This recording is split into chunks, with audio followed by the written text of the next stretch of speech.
Welcome to A Pair of Bookends, the book club you can carry anywhere. We are your hosts and hopefully your new bookish pals. I'm Hannah MacDonald. And I'm Lydia Clare. We are super excited to share with you another episode in our debut Spotlight series. We will be shining the spotlight on the freshest authors and their work. And today we are joined by Viktoria Lloyd-Barlow, whose debut novel, All the Little Bird Hearts, is set to take the bookish world by storm. After leaving school with no qualifications, Viktoria made the decision to begin studying when her youngest children started school. She has since obtained first-class undergraduate and postgraduate degrees and holds a PhD in creative writing from the University of Kent. Viktoria has extensive personal, professional and academic experience relating to autism and has presented her doctoral research internationally, most recently speaking at Harvard University on autism and literary narrative. As a writer, Viktoria has been published by Granta and her debut novel will be published by Tinder Press on the 2nd of March. Viktoria, welcome to A Pair of Bookends. Hi, hey, thanks for inviting me. I'm really excited to be here. Thank you so much for coming on. You. It's such a pleasure to have you. Now, I am just going to have to ask you my favourite question, which is, what are you currently reading? This is a good question. I'm currently reading The Pumpkin Eater by Penelope Mortimer. I've not heard of this one. Oh, it's so good. I can't recommend it highly enough. It's quite a small book because I've just started it, but I think it's the kind of thing you could probably read in a couple of days. And it's just so beautifully written, just really elegant prose and a really engaging protagonist. And I think it was written in the 60s, and for its time, it just seems so progressive and modern because the woman at the centre is a mother of many children, and her expression of motherhood is so counter to the time. And I think even to current norms, it's just really original, and yeah, it's a brilliant read. I really recommend it. Wow, that sounds great. Fascinating. It's called The Pumpkin Eater. The Pumpkin Eater. Oh, I love that title. Yeah. I know, it's so clever, isn't it? Yeah. I love that.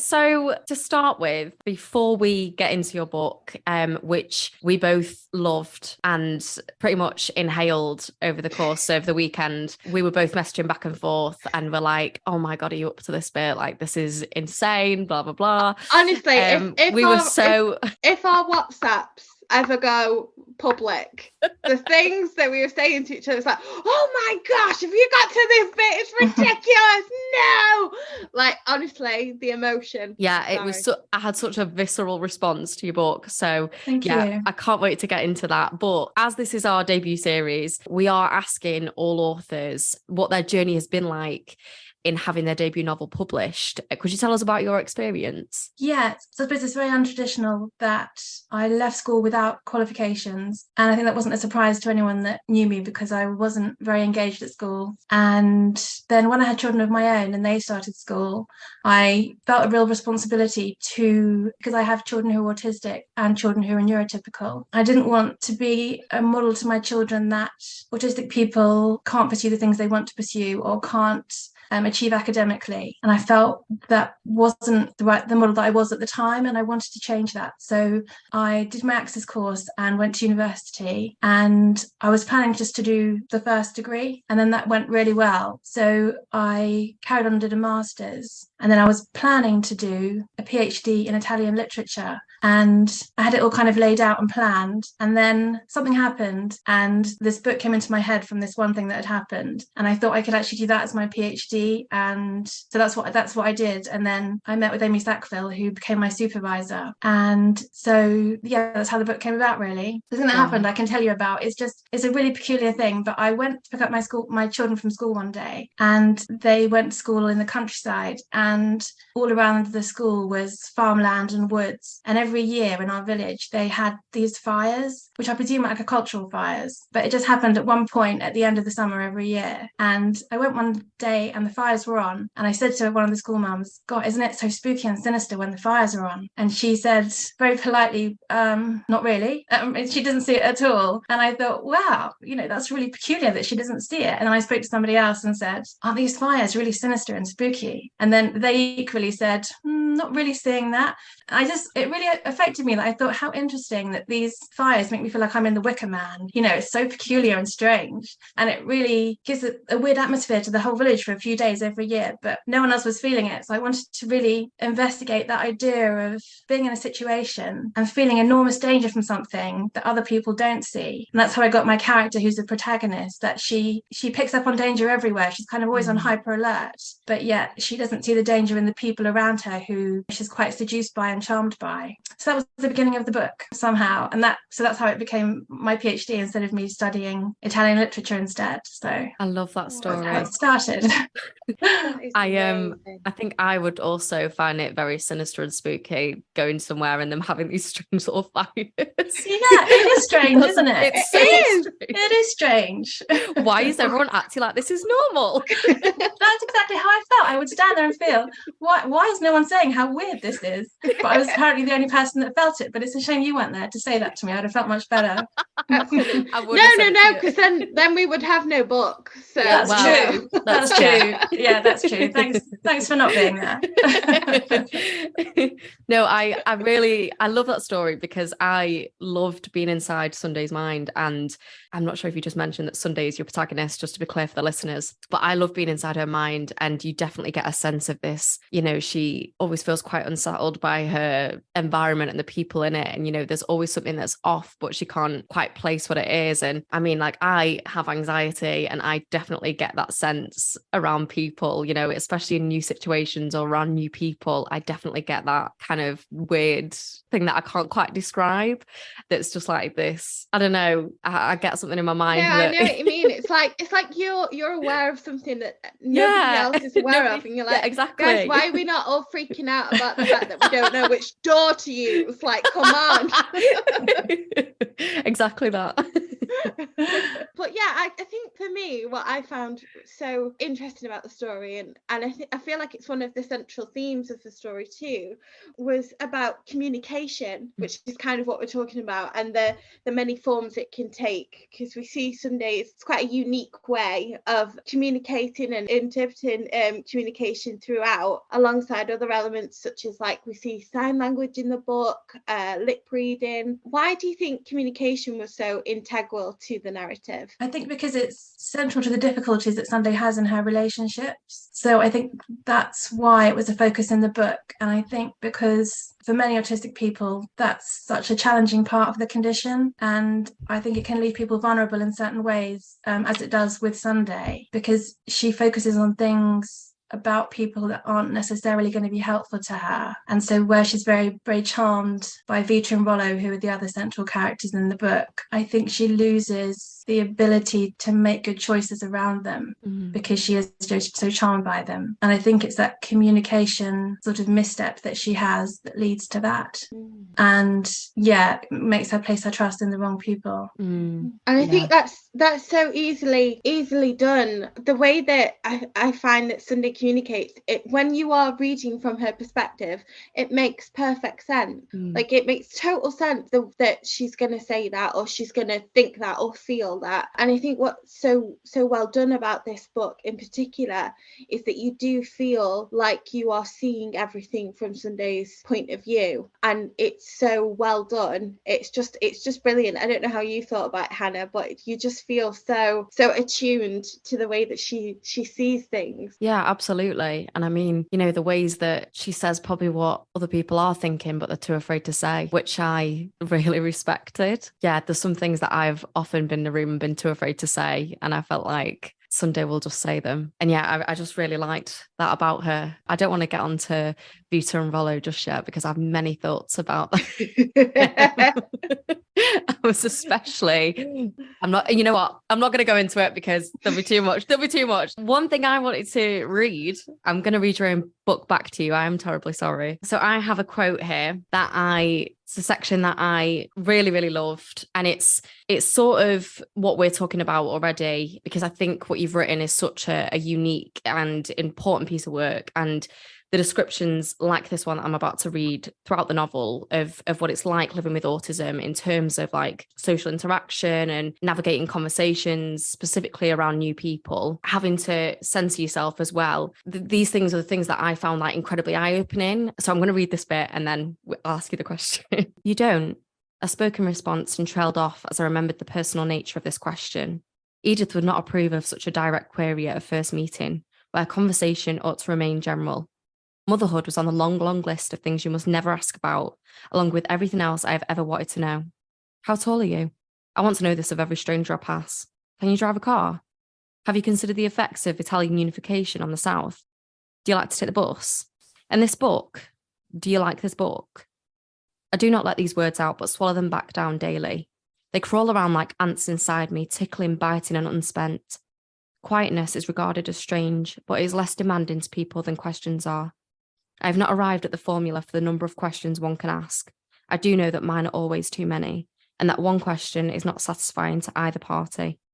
I just really, really loved that part of the book. And I mean, I felt it was eye-opening for me and educational for me. I have 2 autistic siblings and I, wish at times that I could see inside their mind. And I felt like this was like a real insight into, living as an autistic person. But why was it important for you to capture these specific experiences, the whole social interactions and navigating conversations and stuff? I think because I don't feel that the autistic experience has really been represented culturally. I feel the representations that I've seen or read haven't been broad enough for me. And I really wanted to write that from that first person perspective, because I think as well on television and in books, we're often shown the autistic person from a secondhand perspective. So you then filter their experience through a neurotypical person because you're getting their viewpoint first, because they're judging the person at the time. So I wanted to really express that experience from within, from the first person. And I think because in my experience, a lot of being autistic is such an interior experience that talking about it from someone else's perspective, somebody watching me, for example, wouldn't understand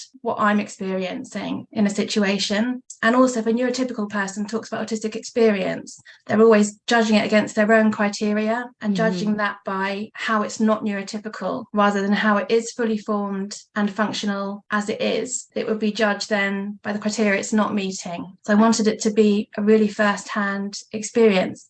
And the piece you just read, I think, is quite common to autistic people, that we often are incredibly interested in things. So we have a million questions about things or about people that we're meeting. But then because or you've learned that a million questions is not appropriate or acceptable, you can then just become silent and ask no questions and disengage instead. And I think that was my experience in education as a young person, was that it's being over-engaged is frowned upon.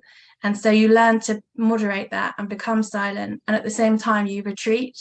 And I hope a lot of people who read this can relate to that experience and, understand that it's quite a suppressive experience to be told that you're too interested, you're too questioning. Yeah, and just maybe think about different ways to deal with that. Yeah, I'd like to think that society in like recent years have started to educate themselves a lot more on, neurodiverse people. I've definitely seen changes and it being brought into like the collective conversation a lot more. But I think there's still definitely like a long way to go, especially in terms of like academic environments. Yeah, there's definitely not room in those environments for people to ask too many questions. I mean, what is too many questions? You would expect that in that environment, it would actually be the opposite and that would be encouraged. I think with the academic experience, that was the big shock for me of getting to university, was that because at university, debate's really encouraged and that very narrow interest in a very specific subject is also encouraged, because that's what university is. I really found that university was the perfect environment for me, and I was so comfortable there because that was everything that I felt was about, debating everything, having questions about everything, really examining a subject to the minutest degree. And those are things that are great. So I feel perhaps people who fall by the wayside a bit at school who are autistic might find that if they can then progress onto university, they find that actually it's a perfect environment for them. So yeah, that's the interesting thing about about academic experience for autistic people. And often also autistic people, obviously not everybody, but a lot of autistic people have very spiky academic profiles. So they're very almost gifted in one subject, but then in another subject can't master the basic elements. So for myself, I am terrible at maths. And when I say terrible, I don't mean I find it difficult. I mean, even the most basic concepts of maths, I just can't grasp in any way. But then with language and literature, I'm really able. But I think at school, it's so easy to see a child who isn't functioning in one subject and just assume they're not able in any subject. And that was my experience until, I was an adult and went to university on my own terms and didn't have to deal with maths anymore. Yeah, I was also relieved that I didn't have to deal with maths. As soon as I could give it up, it was gone. It was out of my life. Couldn't. Same. I got a U in maths, a U. That meant that I did not take my GCSE exam because it made me cry. I felt so horrific about maths. So I literally, but then I got an A in English, which I think, some people, I think we're just wired differently that way. There's just no way I can grasp maths. I will never be able to. Ever. But talking about the way that people struggling to understand where autistic people are coming from, Sunday's experiences as a daughter of parents who themselves, it felt like they really struggled to understand her. It's reflected back in her relationship with her daughter as well, with Dolly. How did you want to mirror that mother-daughter relationship, and why? I think I wanted to show that in autistic neurotypical relationships, you can both be trying so hard, but there's often just that communication difficulty where you both feel trying, but you're both coming up against a bit of a wall of understanding. And I think also to show that, just like all mothers, whether Sunday's autistic or not, the fact that she's the mother of a teenage daughter is a complex relationship, and that she's navigating the same difficulties as all mothers. And dealing with losing her daughter, to adulthood, but also just that experience I think so many people have where you love someone that's close to you so much, but that doesn't necessarily come with great communication and understanding. So I think you can see that she's trying, but you can also see that what she's doing isn't working for her daughter, and that you can do your best. It doesn't mean you're gonna always master that relationship at every point.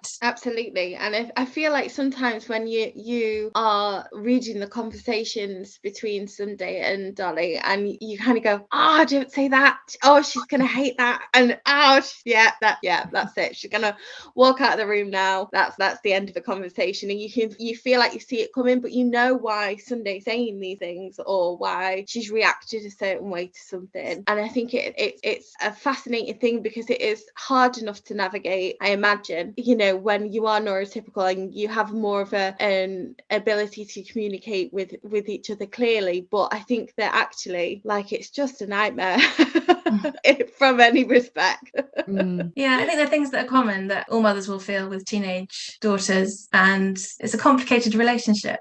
I'm not looking forward to it. My daughter is 3 and she's already difficult. I can't imagine. She's funny. She's hilarious. I wore an absolutely gorgeous jumper the other day, and she looked at me and she said, "Mummy, why are you wearing that?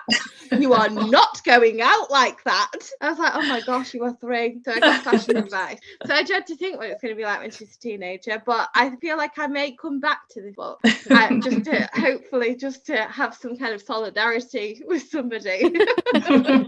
I also had a question regarding motherhood, because I felt like, your novel asks a lot of questions about motherhood and the parent-child dynamic, more specifically about sort of, as we've been speaking about, society's perceptions of the two, and how society is still kind of ignorant by those things being altered or changed in some way by being a parent with autism. How much of your own personal experiences did you bring into the book, and were you ever sort of reluctant to share them in the book? It was definitely a decision about whether I was going to identify as an autistic person with the writing, but then I feel that it's so important to be visible when you can be, and that if I had people who were working in industries that I would have liked to be in, and I'd seen them and they'd been there and been talking about being autistic and about being an autistic parent especially, I would have found that really comforting. So I think it's a complicated thing to decide whether or not to be so open about things, but I do feel like it's really important at the same same time. And as a parent to autistic children, I feel even more so that I want them just to see people doing ordinary things who are autistic or not autistic, and not to see that as a barrier to the things they want to do. So yeah, I think it's just really important to have people who are talking about it openly, and as parents and people who are working and having ordinary relationships, ordinary problems, I just think that's a really useful thing, and I would have liked to see that more myself. So that's why I think it matters. Absolutely. Definitely. Yeah. I mean, what I love as well about this book is that I hope that people are going to go and purchase it just like any other book, take it home, read it and enjoy it just like any other novel, because it deserves its place on that shelf. It's just absolutely fantastic, and it's wonderful to see a story with that kind of representation in it, because I honestly there have been characters that I've read before that I've thought were on the spectrum, or it's very rarely overtly said, but where I thought, oh yeah, I can see that, I can identify these factors. But to actually have a novel that is unapologetically about someone with autism, but that's just the way it is. Mm-hmm. It's so important, and it's so brilliant to have. Yeah, I agree. Thank you. It's all right. I'm just here for the compliments. I think for me, what I want to talk about mostly was one of the things that I found most affecting, and I'll say this as a mother, was Sunday having to grapple with like empty nest syndrome almost. You know, she's a daughter Dolly, she's 16, she's about to she's becoming her own woman basically, and she describes herself in a section of the book. Sunday describes herself as grieving the loss of her daughter, even though she's still living with her, she's still there, she's still present, but she can feel her slowly starting to detach from that kind of what I like to call the umbilical cord. Like, you stick with me. What is it about the empty nest stories that affect us so much, and why do we meet Sunday and Dolly at this crucial point? Well, I think, as you said, your daughter's 3, is that right? Yeah. So you're in that phase where it's so physical and all engulfing, and your whole day with them, all the time you have with them, is so intense, and you don't really have that much thinking time about your relationship. It's just really the physical thing, isn't it? And it's all the time. And I have 2 of my children have left home. I only have 3 at home, but I thought with 3 at home, that's going to be a lot. That's going to still feel like a full house. But each one is like your beloved. I mean, when one leaves, it's just such a heartbreak, and it feels so not natural in any way. Like, you're just not prepared for that. It's so affecting, and I think lots of parents really feel that and might be surprised by it, like I was. And I just think it's a really interesting thing to explore, because the relationship you have with your partner is one that you're hoping and building on lasting forever, and then being next to you forever. And with your child, a part of you knows they're gonna leave and grow up, and that's the plan. That's good. But at the same time, it feels so wrong to be making this relationship that you know is gonna just burn you so hard. And yet, no, that's the right thing, and that's the natural order, even though it doesn't feel natural. So I think it's just a really interesting time, and interesting for, I think, for Sunday's daughter as much as for her, because Dolly is wearing a lot of responsibility, because she knows how much her mother adores and relies on her, and she knows she's going to be leaving. So I think she's probably carrying some kind of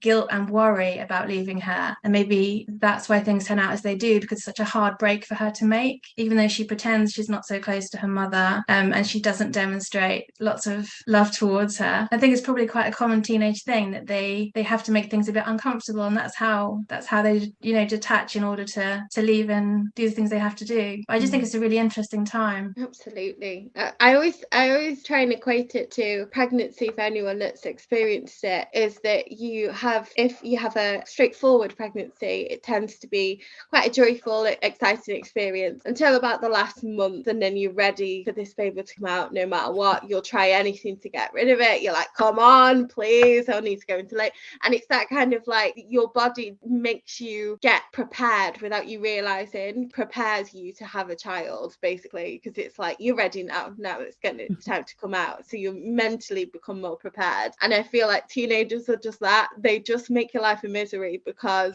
they kind of make you want them to go a bit. Life might be easier if you leave. Yeah, that's a good comparison.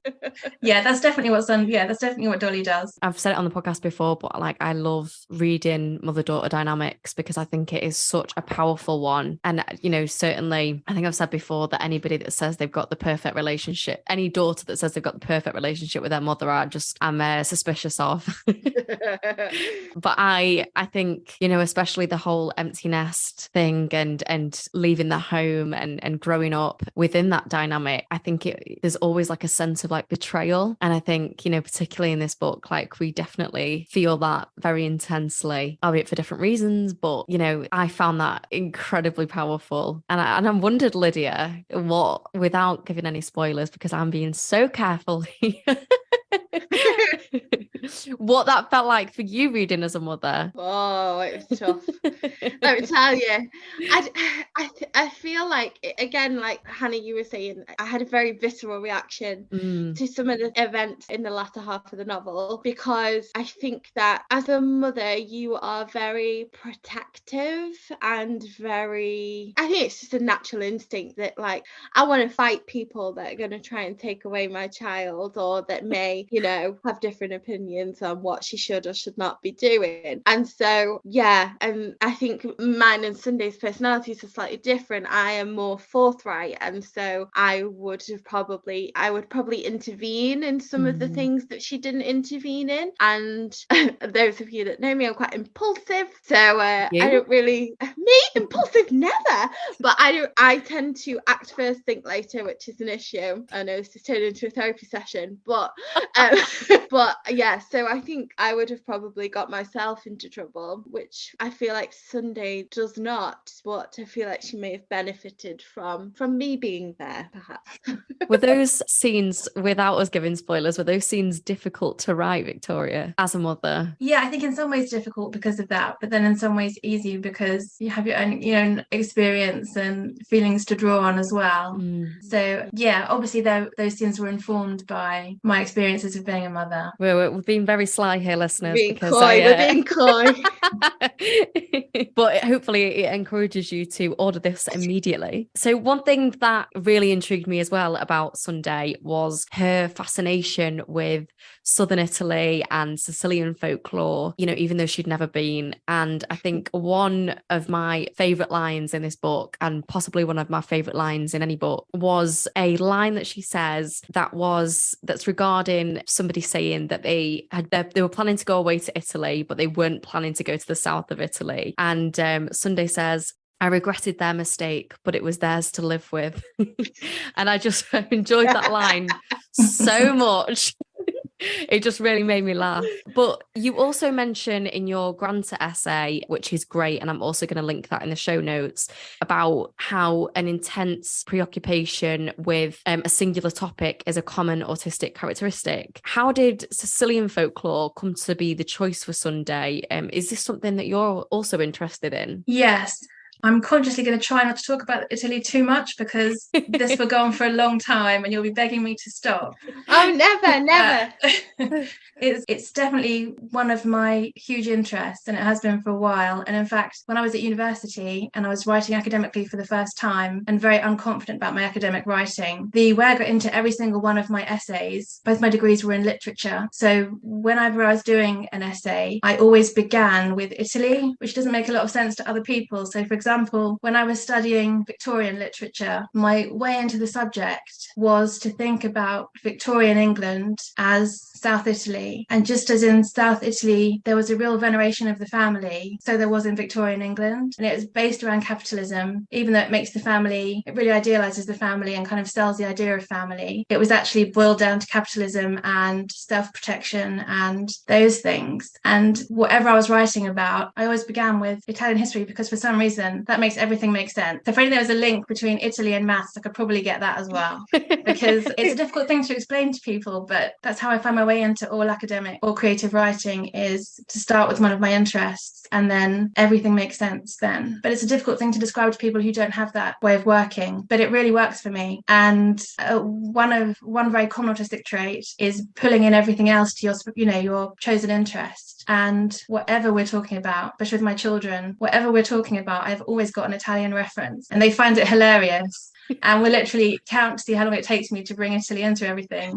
But I think it's actually a bit of a gift about being autistic, is the way that everything relates to your special interest. Absolutely. And for me, that's like a real gift. So when I was writing the book, whatever I think about, there just seems to be like invisible threads to everything that link everything together in a very not an obvious way to everyone else, but it makes things make sense to me in a way they don't without my interests.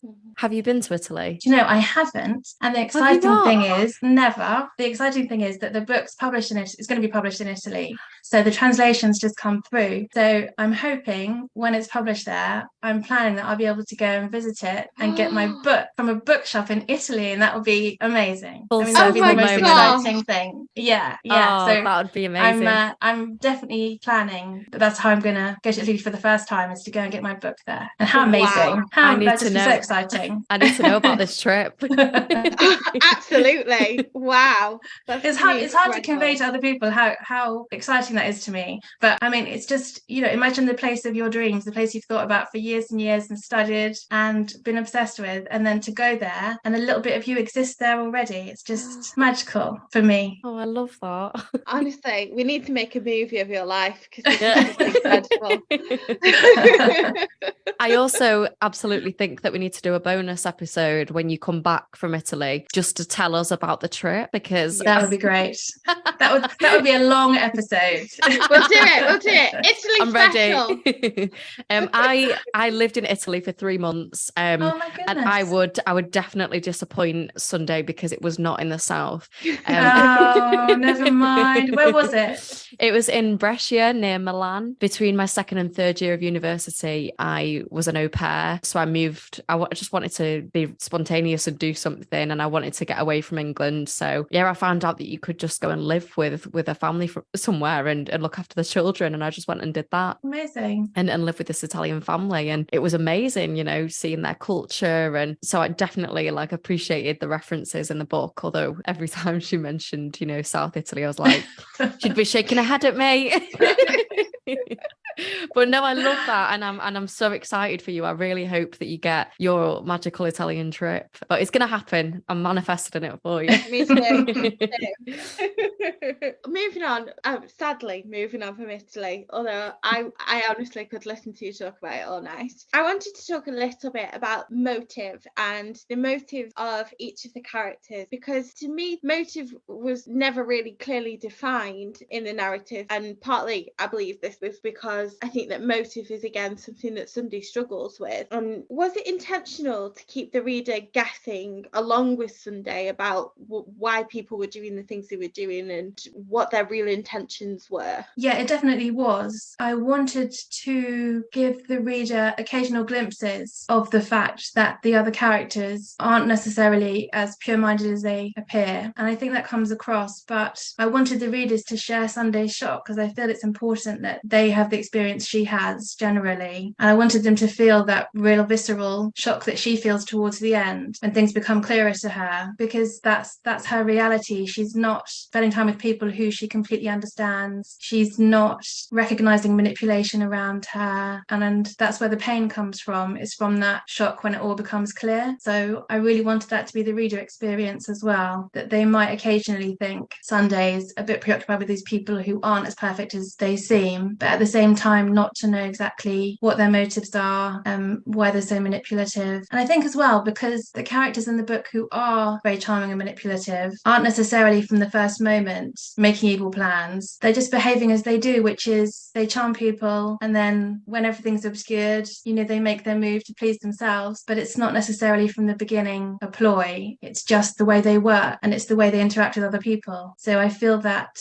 those characters are just being who they are. It's not necessarily an attack on Sunday. It's just, they're just showing who they are. Mm-hmm. I think as well, the way that they sort of, these talking about these people's motives and stuff, the way they sort of other her Sunday. You know, she's made to feel othered. And I definitely felt like you weaved sort of the theme of like class and socioeconomic backgrounds. That was definitely weaved throughout the narrative. And I really appreciated that. And I think Lydia will share with me, as we're both working class people, I think we definitely could suss out, you know, the middle and upper class people that are sort of looking down the nose at you. And, you know, we'd walk into a room and know that straight away. And I think, you know, with Sunday, she sort of has that experience, not only from, you know, her feelings as an autistic person, but also from, you know, their differences in class. And, you know, you'd never explicitly say that she's sort of working or lower class or anything, but you definitely get a sense that she's sort of beneath these people. Was that something that you consciously did? Or is that something that just happened organically in the narrative? Yeah, I think because those class differences can really impact the way people speak to each other and treat each other, and that's something that's so visible. And I wanted that to be in the book, just to show how outside Sunday feels and how she's a bit bewitched by them because they are so different to her, not just in the way that they're so charming, but their experience is different, and they occupy a lot of space in a way that Sunday doesn't. And I think that's really an interesting thing to explore, her relationship to them, and also the way they're very comfortable for her to be slightly beneath them and to be impressed by them. And that's something that they actually enjoy. So yeah, I think just that class and privilege is such an interesting thing to explore. Yeah, and I really liked how you explored it in the book. It definitely gave me a lot of food for thought. So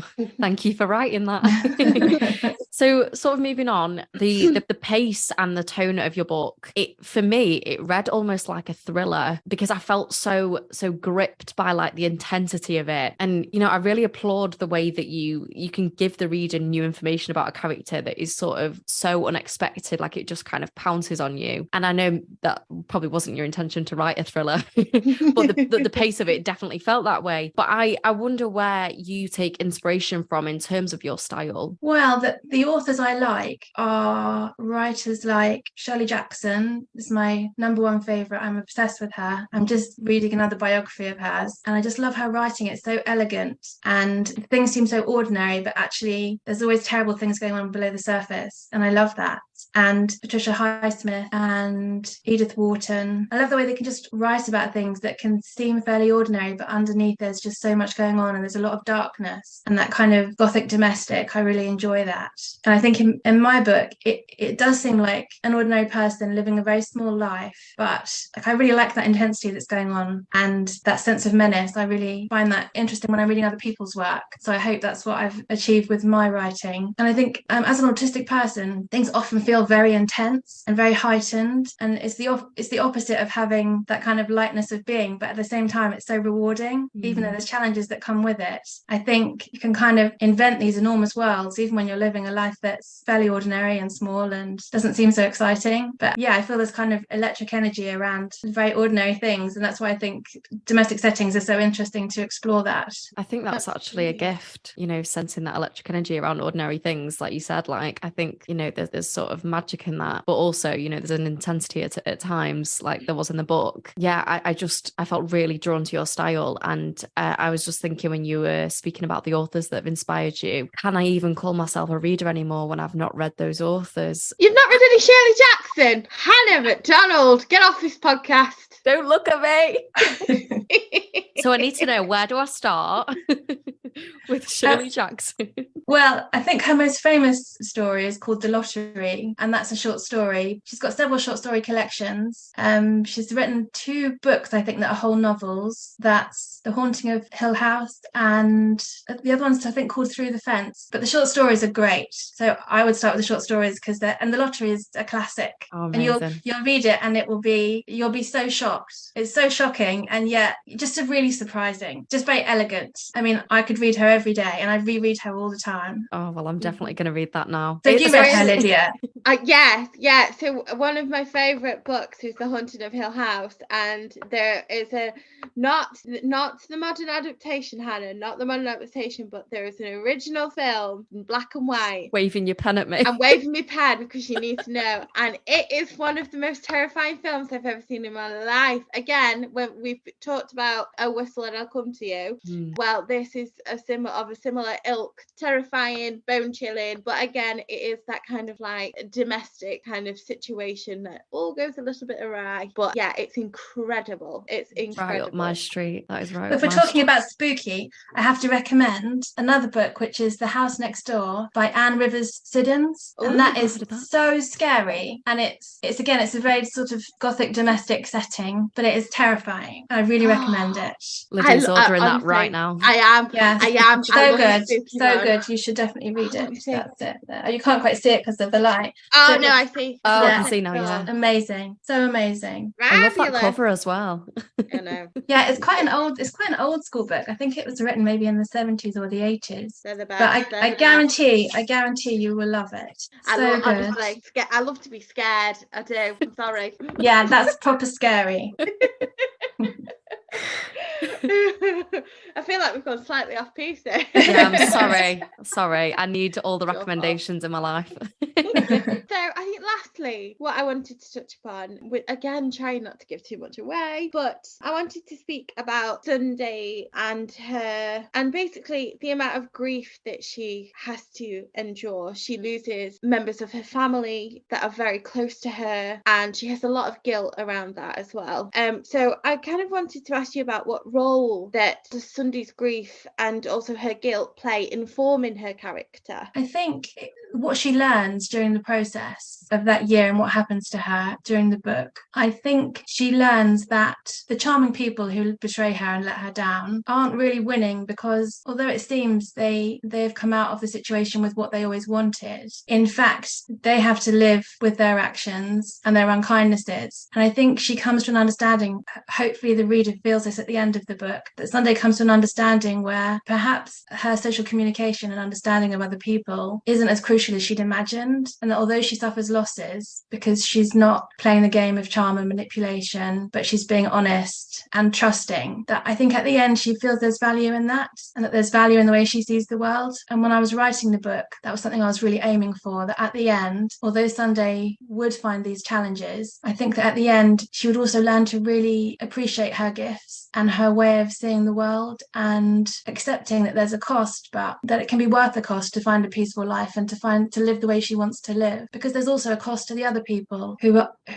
are very charming and use that against people. They also pay. So I feel she might begin the book wanting to be the other people, but I feel like she does end the book with a real gratitude for who she is, and not in any way to understate the challenges that come with autism, but just to also suggest that there's also peaceful moments and there's also gifts in seeing the world differently. Yeah, there's always costs, isn't there? But I feel like there's also, she has wins as well. Absolutely.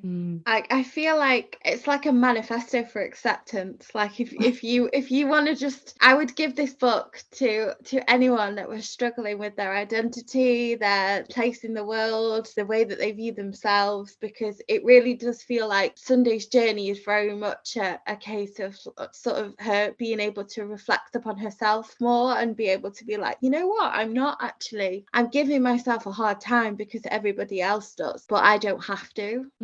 And I think that I found that very emotional, I must admit.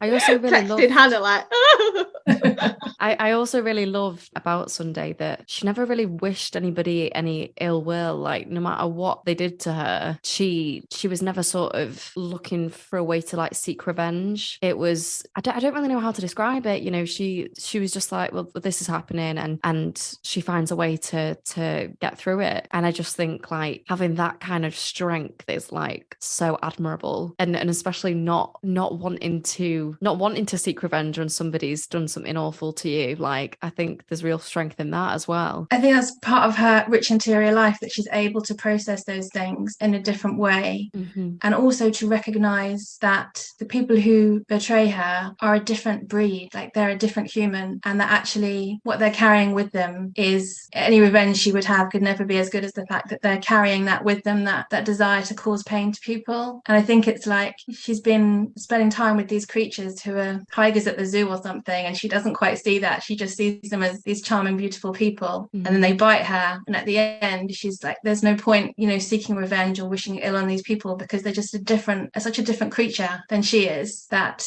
you know, she suddenly realizes that at the end. I feel that she's just got no more business with them because they're just a different kind of human. Absolutely. I was going to say something then, but it was going to give something away. I'll have to bite my tongue.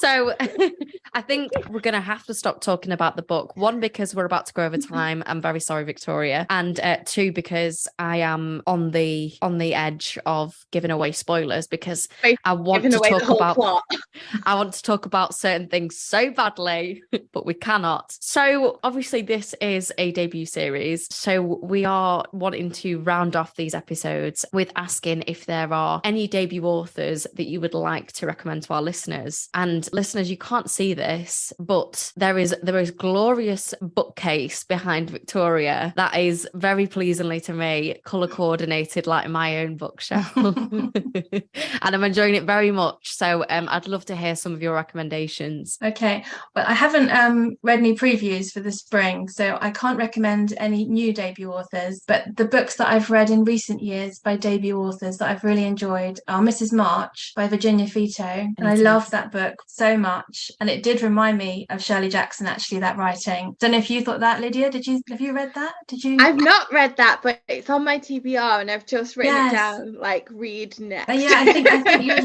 you'd really enjoy that, I think. And the other one is The School for Good Mothers by Jessamine Chan, that I love it so much. My favourite book of all time. Yeah, and I think that's the debut, isn't it? So yeah, they're my two that I've read recently that I've really, really enjoyed and didn't feel at all like first novels. They were so accomplished. The School for Good Mothers was one of my top 5 favourite reads last year. It's just incredible. Really and special, yeah. It is being adapted, so I'm very excited for that. Oh, I didn't know that. Yeah. Really? Yeah. Gosh, I'm really excited. That'll be perfect. Yeah, I can totally see that. I think it's being, I think the rights to it have been bought by Jessica Chastain's company. Wow.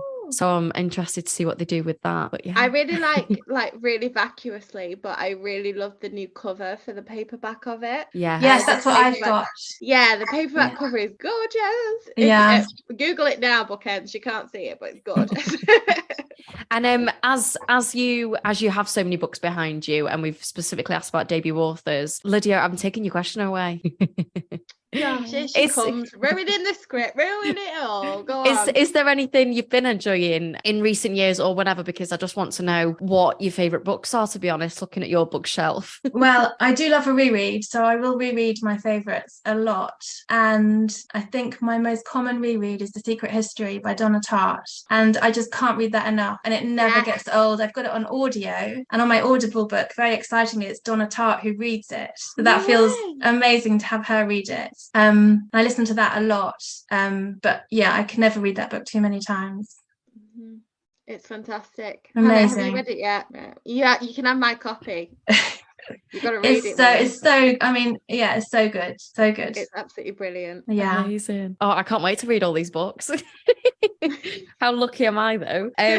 So unfortunately our conversation has come to an end. I'm very sad about it because you have so many good book recommendations, and also, you know, there's so much that I'd love to go into about the book, but it wouldn't be fair on the listeners. I don't want to spoil this for anybody, so I'm going to put the link to order in our show notes because you absolutely have to get this ordered. All the Little Bird Hearts will be published on the 2nd of March by Tinder Press. I will pop a link in, and I'm also going to pop a link in to Victoria's essay with Granta because I just love Victoria's writing, and I was hungry for more of your words after finishing your book and went online to try and find something, and thankfully found the essay. So I was very pleased with that. Is there anywhere our listeners can follow you and your work online? Yeah, I'm not actually on social media. I tried Twitter for about a week, but it was just not for me. I don't blame you. It's a lovely, friendly place, but it's so busy. It just feels, like a lot. So I'm not on social media. Fair. But I did see, it was mentioned somewhere that you are writing your second novel. Is that correct? Yes. Ah! Yes. So exciting. I'm guessing you can't reveal anything about that right now. I wouldn't know where to start. It's a big book, but it's going really well. So hopefully it will progress. Oh well, we can't wait for that. 100%. We are having you back on when this comes out. I'm just saying. Thank you. I'm booking you now. Well, only if Hannah reads Shirley Jackson and The Secret History. Then it's done. It's done. It's done. Okay. She will send you proof. Have to do that. She'll send you proof, and then you'll come back. Amazing. Oh well, thank you so much for coming on today, Victoria. This has been amazing. writing, and your book is just so incredible. It's, you know, such a unique and important piece of work, and, you know, that representation absolutely needs to be out there. So thank you so much for writing it. And bookends, please do go buy and read the book and let us know what you think. I can't tell you to follow Viktoria because she's not on social media, but please do give us a follow at A Pair of Bookends Pod on Instagram and at A Pair of Bookends on Twitter and TikTok. I think that's all we've got time for. Yeah. Well, thanks so much. Thanks for having Thank me on. you It was so really much. lovely to talk to you. Thank you, Viktoria. Thanks. Bye-bye. Bye.